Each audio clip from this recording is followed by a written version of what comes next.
বাংলাদেশ একটা যে আমার প্রতিবেশী দেশ, এটা আমার ভাবতে লজ্জা করে কারণ তারা কিছু বোঝে না, তারা শিল্প বোঝে না, শিল্পের মর্যাদা বোঝে না। একটা শিল্পীর বাড়িতে গিয়ে অত বড় ব্যান্ড, সেই ব্যান্ডের বাড়িতে গিয়ে পুড়িয়ে জ্বালিয়ে ফেলেছে।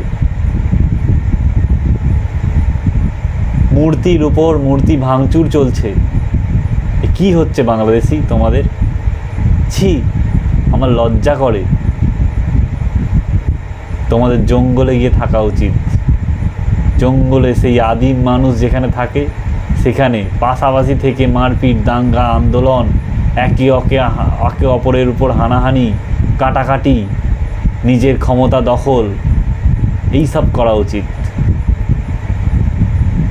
তারা পাকিস্তানের জাত ভাই, চিরজীবন জাত ভাই হয়েই থাকবে।